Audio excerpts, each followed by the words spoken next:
छत्रपति शिवाजी महाराज की जय भवानी। भारत माता की, भारत माता की। महाराष्ट्राचं आराध्य दैवत छत्रपती शिवाजी महाराज, महात्मा ज्योतिबा फुले, क्रांतिज्योती सावित्रीबाई फुले, राजश्री छत्रपती शाहू महाराज, भारतरत्न डॉक्टर बाबासाहेब आंबेडकर यांना विनम्र अभिवादन। देशाला स्वातंत्र्य मिळवून देण्यासाठी ज्या थोर स्वातंत्र्य सेनानी, समाज सुधारकांनी बलिदान दिले त्यांना विनम्र अभिवादन। आपल्या या देशात प्रजासत्ताक स्थापन व्हावं म्हणून ज्यांनी नेतृत्व केलं त्या सर्व थोर व्यक्तींना प्रणाम। या देशाला विविध क्षेत्रात समर्थपणे उभं राहण्यासाठी ज्यांनी राजकीय, सामाजिक, सांस्कृतिक प्रगतीची दिशा दिली त्या सर्वांनाही दंडवत करतो। आज या ठिकाणी जमलेले लोकप्रतिनिधी, आमदार आहेत संजय केकर, रवींद्र फाटक, त्याचबरोबर इतर सर्व लोकप्रतिनिधी, आपले जिल्हाधिकारी श्री कृष्ण पांचाळ, पोलीस आयुक्त आशुतोष डुंबरेजी, महापालिका आयुक्त सौरभराव, त्याचबरोबर स्वामी आपले DS पोलीस अधीक्षक ज्ञानेश्वर चव्हाण, अपर पोलीस अधीक्षक रणजित यादव, सर्व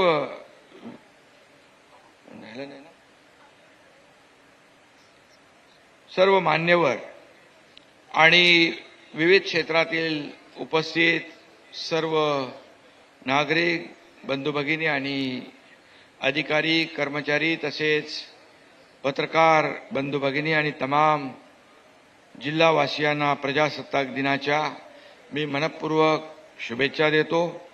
आजचा दिवस हा आपल्या लोकशाहीचा उत्सव आहे। ज्या संविधानानं आपल्याला अधिकार दिले, ताकद दिली, त्या संविधानाचा आणि भारत मातेचा जय जयकार करण्याचा हा दिवस आहे। संविधानामुळे प्रत्येक भारतीयाला न्याय, अधिकार आणि स्वातंत्र्य मिळालं। प्रजासत्ताक या शब्दाचा अर्थ प्रजेची, नागरिकांची सत्ता। प्रजासत्ताक शब्दात आधी प्रजा येते आणि मग सत्ता, हे आपल्याला कधी विसरता येणार नाही। सत्ता संघर्ष, राजकारण यापेक्षाही राज्य, देश आणि समाज मोठा असतो, ही शिकवण आपल्याला मिळालेली आहे। मराठी माणसाचा आवाज बुलंद करणाऱ्या हिंदू हृदय सम्राट बाळासाहेब ठाकरे यांचे जन्मशताब्दी वर्ष सुरू झालेलं आहे। त्यानिमित्ताने विविध सामाजिक, शैक्षणिक, वैद्यकीय उपक्रम सरकारच्या माध्यमातून पुढील वर्षभर राबवले जाणार आहेत। मराठी माणसाचं आणि मराठी संस्कृतीचं साम्राज्य फक्त मुंबईत नाही तर अगदी चांद्यापासून बांद्यापर्यंत विस्तारलेलं आहे। ही मराठी अस्मिता, मराठी अभिमान आणि मराठी भाषा जीवापाड जपणे हे आपल्या सर्वांचंच कर्तव्य आहे। त्यात सरकार कुठेही कमी पडणार नाही असा शब्द या निमित्ताने देतो। जात धर्म आदींच्या पलीकडे जाऊन सर्व समाज घटकांना सोबत घेऊन आपल्याला कल्याणकारी सुराज्याची निर्मिती करायची आहे। कुणावरही अन्याय न करता सर्वांना सोबत घेऊन आपल्याला पुढे जायचं आहे। मी नेहमी सांगतो, आमचा जन्म तोंडात सोन्याचा चमचा घेऊन झालेला नाही, पण आम्हाला सर्वसामान्य महाराष्ट्रातल्या जनतेच्या आयुष्यात मात्र सोन्यासारखे दिवस आणायचे आहे, हे आपलं कर्तव्य आहे। मला काय मिळालं यापेक्षा मी समाजाला काय दिलं, लोकांना काय दिलं, जिल्ह्याला काय दिलं, राज्याला काय दिलं, देशाला काय दिलं, हे आपण पाहिलं पाहिजे। आणि म्हणून हेच लक्ष डोळ्यासमोर ठेवून आपण काम करतोय। आज मी इथं ठाण्याचा पालकमंत्री म्हणून ध्वजवंदन करतो तेव्हा मला खूप अभिमान वाटतो, समाधानही वाटतं। उपमुख्यमंत्री म्हणून मी संपूर्ण राज्यात असलो तरी ठाणे ही माझी कर्मभूमी आहे। इथल्या मातीशी, माणसांशी माझं रक्ताचं नातं आहे। त्यामुळे इथल्या प्रत्येक माणसाच्या आयुष्यातली दुःख कमी करून त्याच्या आयुष्यात आपल्याला आनंद आणि समाधान निर्माण करायचं आहे। ठाणे जिल्ह्याला देशात क्रमांक 1 जिल्हा करण्याचं आपलं स्वप्न आहे। त्यासाठी आपण सर्वजण प्रामाणिक प्रयत्न करतोय। महायुतीच्या सरकारने गोरगरीब सर्वसामान्यांना डोळ्यासमोर ठेवून अनेक महत्त्वपूर्ण निर्णय आजवर घेतले आहेत आणि यापुढेही घेतले जातील। महिला, शेतकरी, कामगार, कष्टकरी, विद्यार्थी अशा विविध घटकांच्या जीवनामध्ये आम्ही गेल्या 3-3.5 वर्षामध्ये आमूलाग्र परिवर्तन घडवलेलं आहे। 1.5-2 वर्षापूर्वी लोकसभा, विधानसभेच्या, त्यानंतर स्थानिक स्वराज्य संस्थांच्या निवडणुकाही झाल्या. जगातली सर्वात मोठी लोकशाही असणाऱ्या आपल्या या देशाच्या आणि राज्याच्या नागरिकांनी मतदानाचा हक्क बजावला. मायबाप जनतेने, या प्रजेने भावनेचं राजकारण करणाऱ्यांना नाही तर विकासाला चालना देणाऱ्यांनाच पुढे आणलं. 3-3.5 वर्षातील महायुतीच्या सरकारच्या कामावर जनतेने विश्वासाची मोहर उमटवली. त्यामुळे आमची देखील जबाबदारी वाढलेली आहे. महाराष्ट्राला आणखी उत्तुंग भरारीसाठी आम्ही कटिबद्ध आहोत. गेल्याच आठवड्यात काल परवा दावोस येथे मुख्यमंत्री देवेंद्र फडणवीसजी आणि आपले उद्योग मंत्री उदय सामंतजी यांनी जवळपास तब्बल 30 लाख कोटीच्या गुंतवणुकीचे एमओयू साईन केलेले आहे. 40 लाख रोजगार त्यातून निर्माण होणार आहे. मी मुख्यमंत्री महोदयांचं आणि मंत्री महोदयांचं मनापासून अभिनंदन करतो, कारण हाताला रोजगार, तरुणांना काम या माध्यमातून मिळणार आहे. मित्रहो, उपमुख्यमंत्री तसे ठाणे जिल्ह्याचा पालकमंत्री म्हणून माझा फोकस जिल्ह्याच्या सर्वांगीण विकासावर आहे. जिल्ह्यातील पायाभूत सुविधांचा विकास, वाहतूक कोंडी मुक्त वेगवान प्रवास, शेतीची प्रगती याकडे विशेष लक्ष देतोय आपण. जिल्ह्यात उद्योग व्यवसायांना चालना देऊन रोजगार निर्माण करायचा आहे. रखडलेल्या पुनर्विकास प्रकल्पांना चालना द्यायची आहे. जिल्ह्यातली सर्व आपल्याला शहरे आपल्याला झोपडपट्टी मुक्त करायची आहे. परवडणाऱ्या आणि पर्यावरणपूरक घरांची निर्मिती आपल्याला करायची आहे. गृहनिर्माण आणि नगरविकास यासारखी महत्त्वाची खाती तुमच्या पालकमंत्र्याकडे आहे. या दोन्ही खात्यांनी उत्तम कामगिरी सुरू केलेली आहे. गेल्या वर्षी नवे गृहनिर्माण धोरण आपण जाहीर केलं. त्यामुळे लाखो कुटुंबांना परवडणारं आणि हक्काचं घर मिळण्याचा मार्ग मोकळा झालेला आहे. मोठ्या प्रमाणात रखडलेले प्रकल्प एसआरएचे असतील, धोकादायक इमारतींचे असतील, क्लस्टरचे असतील, याला चालना देऊन लाखो लोकांना घर देण्याचं काम आपण करतो. बंधू आणि भगिनींनो, मी मुख्यमंत्री असताना आणि आता ठाणे जिल्ह्याचा पालकमंत्री म्हणून मला ठाण्यासाठी भरीव काम करण्याची मोठी संधी मिळाली. त्यामुळे गेल्या 7-8 वर्षात ठाणे जिल्ह्याला आघाडीवर आणलं आहे. आपण 10-15 वर्षापूर्वीचं ठाणं पाहिलं आणि आजचं ठाणं पाहिलं. ठाणं बदलतंय, राज्य बदलतंय, देश बदलतोय, पुढे जातोय. आदरणीय प्रधानमंत्री नरेंद्र मोदीजी देशाला पुढे नेत आहेत, आर्थिक महासत्तेकडे नेत आहेत. 11व्या क्रमांकावरून 4थ्या क्रमांकावर आपण, संकल्प आपला 3ऱ्या क्रमांकावर आहे. मोठमोठ्या प्रगत देशांना मागे टाकून बुलेटच्या वेगाने आपण पुढे जातोय. हे देशाचा आपल्याला अभिमान आहे आणि सर्वांना गर्व आहे. आणि म्हणून या ठिकाणी आपण जर पाहिलं तर आपलं सरकार हे सर्वसामान्यांचं सरकार आहे आपण म्हणतो. सरकारी कामं लोकांच्या दारापर्यंत कशी पोहोचतील हाच ध्यास घेऊन आम्ही शासन आपल्या दारी सरकार देशातला अतिशय यशस्वी आणि विक्रमी उपक्रम यशस्वीरित्या पार पडला आणि जवळपास 4 कोटी लोकांना त्याचा फायदा झाला. आणि म्हणून आज मला सांगताना अभिमान वाटतो की ठाणे जिल्ह्याने डोर स्टेप डिलिव्हरी सुरू करून 431 ग्रामपंचायतीमधील सुमारे 5,000 नागरिकांनी घरी बसून कागदपत्र दिली आहे. आता सामान्यांना सरकारी कचेऱ्यांचं उंबरठे झिजवण्याची आवश्यकता हळूहळू कमी पडत जाईल. ठाणे जिल्हा परिषदेने पारदर्शक पद्धतीने 255 तरुणांना नोकरी दिली. त्याही पलीकडे जाऊन ज्या कर्मचाऱ्यांचं निधन झालं त्यांच्या 43 वारसांना अनुकंपा तत्वावर तात्काळ नियुक्ती देऊन त्यांच्या कुटुंबाचे अश्रू पुसण्याचं काम आपण केलं. शेवटी शासन हे संवेदनशील असायला पाहिजे, तरच ते आपलं वाटतं. प्रशासनातली क्लिष्टता कमी करण्यात बऱ्यापैकी यश मिळतंय. जिल्ह्याने मोबाईल मेडिकल युनिटमध्ये पहिला क्रमांक पटकावलाय. आरोग्य ही संपत्ती हे ब्रीद आपण खरं करून दाखवतोय. डोंगराळ भागातल्या शेवटच्या पाड्यापर्यंत रुग्णवाहिका पोहोचली पाहिजे, ती पोहोचती आहे. धावपळीच्या आयुष्यात मनाचे आरोग्य जपण्यासाठी आपण मायका हे मराठीतील पहिलं मानसिक आरोग्य केंद्र आरोग्य ॲप आणलं आहे.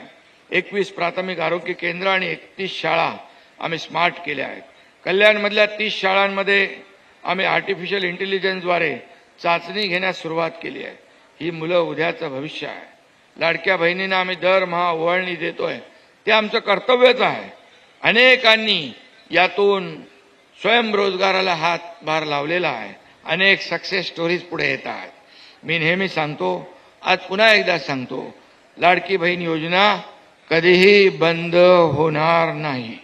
आपल्या जिल्ह्यातील 47,000हून अधिक लाडक्या बहिणी लखपती दिदी झाल्यात. हे बघून देखील ऊर अभिमानाने भरून येतो, समाधान वाटतं. नदीतल्या जलपर्णीपासून शोभेच्या वस्तू बनवून महिलांनी कचऱ्यातून सोनं निर्माण केलं. प्रधानमंत्री जनजाती आदिवासी न्याय महाअभियानात राज्यात सर्वाधिक म्हणजे जवळपास 12,000 कातकरी कुटुंबांना घरकुलं मंजूर केली. कातकरी वंचित समाजाचा एकही माणूस घरापासून वंचित राहणार नाही याची काळजी आपण घेतोय आणि तोच आमचा निर्धार आहे. ठाणेकर विचारत होते मेट्रो कधी धावणार. मी आपल्याला सांगतो, मेट्रो 4 आणि मेट्रो 4 ची यशस्वी चाचणी झालेली आहे. आता लवकरच ही मेट्रो प्रवाशांच्या सेवेत धावणार आहे. इंटरनल मेट्रो देखील होईल. मेट्रो 5 आणि 12 मुळे ठाणे, भिवंडी, कल्याण आणि नवी मुंबई एकमेकांना जोडली जाणार आहे. पनवेल कर्जत रेल्वे मार्ग, कल्याण बदलापूर 3री 4थी मार्गिका यांची कामं युद्धपातळीवर सुरू आहेत. भविष्यात ठाण्याची नवी ओळख ठरेल असा 260 मीटर उंच विविंग टॉवर आणि कन्व्हेन्शन सेंटर आपण उभारतोय. आयफेल टॉवर नंतरचा दुसरा सर्वात उंच टॉवर असेल. कन्व्हेन्शन सेंटरच्या माध्यमातून आर्थिक उलाढाल होईल, अर्थव्यवस्थेला चालना मिळेल. ठाणे शहराच्या वाढत्या लोकसंख्येला आवश्यक असलेल्या पाणी पुरवठ्यासाठी काळू धरणाच्या कामाला राज्य शासनाने चालना दिलेली आहे. MMRDAच्या माध्यमातून 400 कोटी रुपयाचा भरणा देखील केलेला आहे. या धरणाची लवकरात लवकर उभारणी केली जाईल तिथल्या स्थानिक लोकांना विश्वासात घेऊन. ईस्टर्न फ्रीवे विस्तार छेडा मार्ग छेडानगर सर्कल ते साकेत वाया आनंदनगर असा होणार आहे.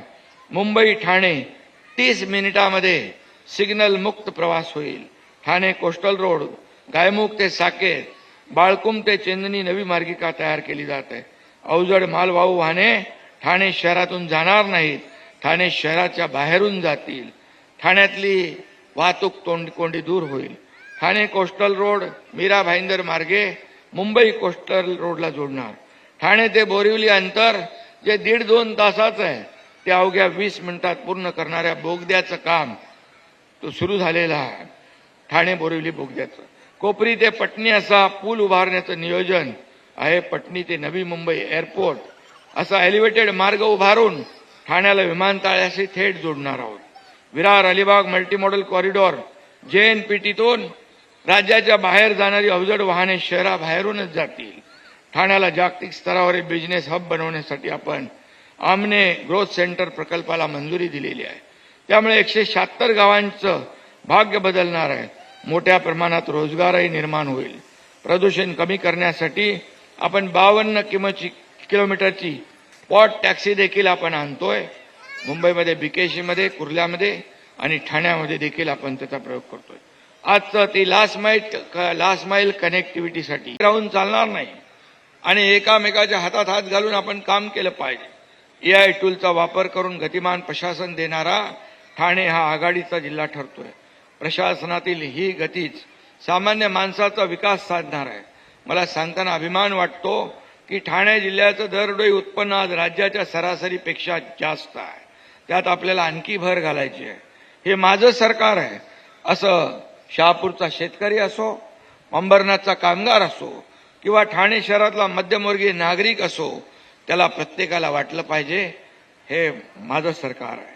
आणि म्हणून विकास करताना आपण निसर्गाला विसरलेलो नाही. मीरा भाईंदरमध्ये देखील आपण जपानी मियावाकी तंत्रज्ञानाने अर्बन फॉरेस्ट उभारतोय. ठाण्यामध्ये देखील अनेक ठिकाणी अर्बन फॉरेस्ट उभारतोय. आणि म्हणून हे पर्यावरणाचा समतोल राखण्यासाठी आवश्यक आहे. आपल्या नगर विकास विभागाने आणि आपल्या गृहनिर्माण विभागाच्या माध्यमातून जे मँग्रो जे उद्ध्वस्त होतात, नष्ट होतात, यासाठी देखील ग्रीन TDRची पॉलिसी आपण आणतोय. त्यामुळे मँग्रोचं जतन होईल, प्रोटेक्ट होतील आणि पर्यावरणाचा समतोल राखला जाईल. सरकारी कार्यालयासाठी आपण सौर ऊर्जेचा वापर वाढवत आहोत. शेती क्षेत्रात आपल्या शेतकऱ्यांनी ठाणे पॅटर्न भेंडी लागवडीतून जागतिक ओळख निर्माण केलेली आहे. जिल्ह्यात 7,000 हेक्टरवर आपण नैसर्गिक शेतीचा विस्तार करतोय. प्रत्येक क्षेत्रात आपला ठाणे पॅटर्न असायला हवा. विकासाची गंगा कुठेही थांबणार नाही. आपण सर्वांनी मिळून एक सशक्त, समृद्ध आणि आनंदी ठाणे घडवूया. देशाचे लोकप्रिय आणि यशस्वी प्रधानमंत्री नरेंद्र मोदीजी यांच्या मार्गदर्शनाखाली या राज्याचा डबल इंजिन सरकार म्हणून आपण पुढे नेतो आहे. आणि देशाचे गृहमंत्री आणि सहकार मंत्री अमित शहा यांनी देखील सहकार क्षेत्रामध्ये आमूलाग्र बदल घडवले, अनेक रिफॉर्म्स आणले. आपल्या महाराष्ट्रात देखील सहकार क्षेत्रात त्यांच्यामध्ये 10,000 कोटींचा इन्कम टॅक्सचा माफ करण्याचा निर्णय त्यांनी घेतला आणि सहकार क्षेत्राचे ती ताकद वाढवण्याचा निर्णय घेतलेला आहे. आणि म्हणून 20% राजकारण 80% समाजकारण आपण करतोय. आदरणीय प्रधानमंत्री, या देशाची वाटचाल आर्थिक महासत्तेकडे नेत आहेत. जगातल्या तिसऱ्या आर्थिक महासत्तेच्या दिशेने आपण झेपावतोय. 2047 पर्यंत भारताला आत्मनिर्भर आणि विकसित राष्ट्र बनवायचं आहे. महाराष्ट्र देशाचं ग्रोथ इंजिन आहे. आपलं राज्य जेवढ्या झपाट्याने विकसित होईल तेवढा देश अधिक वेगाने प्रगतीपथावर जाईल. त्यात मुंबई पाठोपाठ ठाणे जिल्ह्याला सर्वाधिक योगदान द्यायचं आहे. आपलं योगदान मुंबई पाठोपाठ द्यायचं आहे. नीती आयोगाने सांगितलं आपलं $1 ट्रिलियन पोटेन्शियल असताना त्यांच्या लोकशाही मराठी ऐका, पहा, जागरूक रहा.